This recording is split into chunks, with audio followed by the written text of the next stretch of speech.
بسم اللہ الرحمن الرحیم۔ السلام علیکہ یا صاحب العصر والزمان۔ سوال عوام کے، جواب امام کے۔ لوگوں کے سوالات اور رسول اسلام صلی اللہ علیہ وآلہ وسلم کے جوابات۔ بسم اللہ الرحمن الرحیم۔ اللہم انی اسألک ان توجہ علیک بنبیک نبی الرحمت محمد صلی اللہ علیہ وآلہ یا ابوالقاسم یا رسول اللہ یا امام الرحمت یا سیدنا و مولانا ان توجہنا و استشفعنا و توسلنا بک الی اللہ و قدمنک بین یدی حاجاتنا یا وجیہا عند اللہ اشفع لنا عند اللہ۔ ارباب بزم یہ کتاب 2 فصول اور 8 ابواب پر مشتمل ہے۔ سب سے پہلے عرض ناشر دین مبین اسلام کو دیگر ادیان عالم پر کئی پہلوؤں اور کئی حوالوں سے فضیلت و برتری حاصل ہے۔ ان مختلف پہلوؤں اور حوالوں میں سے ایک نمایاں پہلو اور روشن حوالہ مرد و زن کو تعلیم و تعلم کی ترغیب و تشویق دلانا بھی ہے۔ تحصیل علم اور کسب دانش سے فہم و ادراک میں اضافہ ہوتا ہے اور انسان اس کے بارے ذہنی و روحانی اوج کمال تک پہنچتا ہے۔ قرآن مجید نے بارہا حضرت انسان کی توجہ اس امر کی طرف مبذول کروائی ہے۔ سورہ زمر آیت نمبر 9 میں ارشاد رب العزت ہے، هل يستوي الذين يعلمون والذين لا يعلمون، کیا جاننے والے اور نہ جاننے والے برابر ہو سکتے ہیں؟ یقیناً عالم اور جاہل ہرگز برابر نہیں ہو سکتے۔ چنانچہ رسول اسلام اور ائمہ اطہار علیہم السلام نے فروغ علم اور ترسیل آگہی کے لیے کوئی دقیقہ فروغ گذاشت نہ کیا، یہاں تک کہ ان ہستیوں کی پوری زندگیاں علم کی ترویج اور شعور کی ترغیب میں گزر گئیں۔ ختمی مرتبت کا ارشاد عالم تاب ہے، ہر مسلمان مرد و زن پر لازم ہے کہ وہ علم حاصل کرے۔ امیر المومنین علیہ السلام کا فرمان عالی شان ہے، علم ایک ایسا خزینہ ہے جسے کوئی چرا نہیں سکتا، اور یہ ایسا گنجینہ ہے جو خرچ کرنے سے کم نہیں ہوتا بلکہ مزید بڑھتا چلا جاتا ہے۔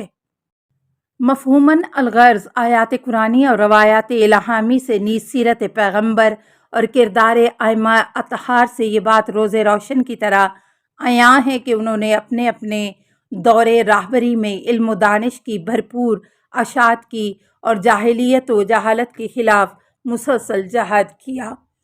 فَاسْأَلُوا أَهْلَ الذِّكْرِ إِن كُنتُمْ لَا تَعْلَمُونَ، اگر تم نہیں جانتے تو اہل ذکر سے سوال کرو۔ سورہ نحل آیت نمبر 43۔ مگر افسوس صد افسوس اہل دنیا نے شہر علم کے ان ابواب عصمت کی طرف بہت کم رجوع کیا، بلکہ ان کے مقابلے میں نام نہاد علمی مگر در حقیقت جاہلی دروازے کھولنے کی کوشش کی، حالانکہ فضائے دہر میں سلونی کی صدا کی بازگشت گونجتی رہی۔ علم و دانش کے یہ خزینے آج بھی بند پڑے ہیں، ان کی کلید پرسش، پوچھنا اور سوال کرنا ہے۔ ہاتف غیبی کی ندا آ رہی ہے، خداوند متعال تم پر رحمت کے دروازے وا کرے، سوال کرو۔ یہ ایک ایسی راہ گزر ہے جسے ثواب ہی ثواب ملتا ہے، سوال کرنے والے، جواب دینے والے اور سننے والے کے لیے اجر کثیر اور انعام جزیل ہے۔ اسلام نے سوال کرنے اور جواب دینے کی تشویق کی ہے اور ایسا بابی علم کھولا ہے جو طول تاریخ میں کہیں بند نہیں ہوا۔ رسول معظم صلی اللہ علیہ وآلہ وسلم اور ائمہ مکرم کے ادوار میں علمی محفلیں سجتی رہیں، لوگ باب عصمت پر آتے رہے، دامن طلب پھیلاتے رہے اور علم کی خیرات پاتے رہے۔ نتیجتاً ہزاروں لاکھوں سوالات فقہ، عقائد، تفسیر، اخلاقیات، ادبیات، اصول، فقہ، فلسفہ، قیامت، برزخ و وغیرہ کے متعلق سوالات اور جوابات سے مزین ہوئے اور ہمارے علمی اسلاف اور عمائدین کے توسط سے ترتیب پا کر نورانی خزائن کی صورت اختیار کر گئے اور آج بھی دعوت فکر و نظر دے رہے ہیں۔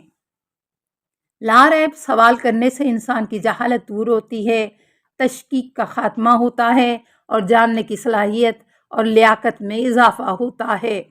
لطف کی بات یہ ہے کہ سوال کرنے والے کے لیے کسی خاص ذہنی استعداد کی ضرورت نہیں ہوتی، البتہ جواب دینے والے کے لیے لازم ہے کہ وہ جواب سوال پر عبور رکھتا ہو، مبرہن اور مسکنت جواب دینے پر قادر ہو اور مسائل کی تشفی و تسلی کر سکے۔ تاریخ شاہد ہے کہ رسول رحمت صلی اللہ علیہ وآلہ وسلم اور ائمہ عصمت علیہم السلام کے بہت سے اصحاب باصفا اور پیران باوفا معارف علوم اور ان بحور عصمت میں غوطہ زن رہے اور عقل و دانش کے ان بے کراں اور عمیق سمندروں سے متمسک رہ کر اپنی پیاس بجھاتے اور سیرابی کا سامان کرتے رہے۔ اپنے عجیب اور نجیب رہبروں کے ان سائلوں اور دریوزہ گروں نے ان کے فیضان علمی کی جان سے بڑھ کر حفاظت کی۔ اس اہتمام حفاظت اور حسن نیابت کی غالب وجہ یہ تھی کہ ائمہ اثنا عشرہ 300 سال یعنی غیبت صغریٰ تک یہ علمی گتھیاں سلجھاتے رہے اور ساتھ ساتھ اپنے اصحاب و احباب کو ان کی ترتیب و تالیف کی طرف بھی شدت سے مائل کرتے رہے۔ مثلاً صادق آل ابا نے اپنے پیرووں کو تاکید فرمائی کہ اپنے ورثہ علمی کی حفاظت کرو کیونکہ تمہیں ان کی ضرورت پڑتی رہے گی۔ چنانچہ ہم میں سے بھی یہ ذمہ داری عائد ہوتی ہے کہ ہم اپنے علمی ورثہ کو نسل حاضر اور عزیزان فردہ تک ایک امانت سمجھ کر پہنچائیں، بلکہ اس سے بھی بڑھ کر ہر اپنا پرایا اس سے استفادہ کرے اور ہر کس و ناقص کے دل میں عظمت معصومین علیہ السلام اور رفعت مکتب تشیع پیدا ہو۔ علمی ترقی کے اس زمانے میں ائمہ اہل بیت کے ورثہ علمی سے استفادہ اور بھی ضروری ہے۔ ہمیں چاہیے کہ تہذیب اسلامی اور فرہنگ اہل بیت کو پرنٹ اور الیکٹرانک میڈیا پر نہایت احسن طریقے اور عمدہ سلیقے سے پیش کریں۔ ہمارے علمی اثاثوں کا پبلک لائبریریوں اور ملکی و بین الاقوامی کالجوں یونیورسٹیوں میں ہونا نہایت ضروری ہے۔ ان صالحہ تعلیمات کے ذریعے ہم الیکٹرانک میڈیا پر پھیلائی جانے والی عریاں تہذیب کا سدباب کر سکتے ہیں۔ اس مقصد رفیع کے لیے علمی، قلبی اور ابلاغی جہاد کی ضرورت ہے۔ مشہور مغربی فلسفی برٹرنڈ رسل نے کہا تھا کہ اگر آج علی زندہ ہوتے تو کوفہ کی مسجد مغربی محققین اور دانشوروں سے پر ہوتی۔ وہ علی علیہ السلام پر سوالوں کی بارش کرتے مگر آپ انہیں دم لینے کی فرصت نہ دیتے۔ اثنا عشری امامی حکماء، دانشوروں اور محققوں نے جو مذکورہ 3 صدیاں ائمہ معصومین سے علمی استفادہ کیا اور اسے محفوظ کیا، اسے پڑھ کر آج مشرق و مغرب کے بہت سے عالمی دانشوروں کی زبانوں پر حضرت علی علیہ السلام اور امام جعفر صادق علیہ السلام کی حکمت و معرفت سے لبریز اقوال و ارشادات ہیں۔ ہم خداوند متعال کا لاکھ لاکھ شکر بجا لاتے ہیں کہ اس نے اپنے خصوصی فضل و کرم سے ہمیں یہ توفیق ارزانی عطا فرمائی کہ ہم ایران کے معروف دانشور حجت الاسلام والمسلمین آقا حجاج شیخ احمد قاضی زاہدی گل پائگانی کی کتاب مستلاب اسئلۃ الناس و اجوبۃ المعصومین کا اردو میں ترجمہ کروا کر اسے جزءاً جزءاً شائع کر رہے ہیں۔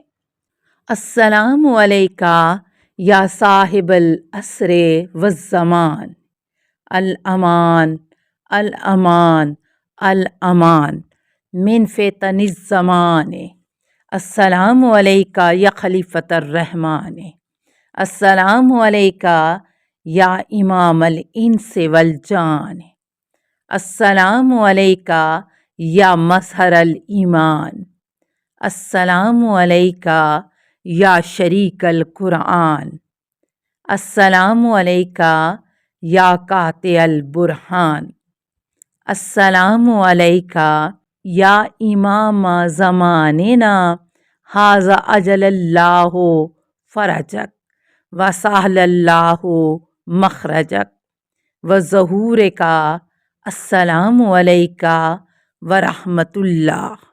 اللہم صلی علی محمد و آل محمد۔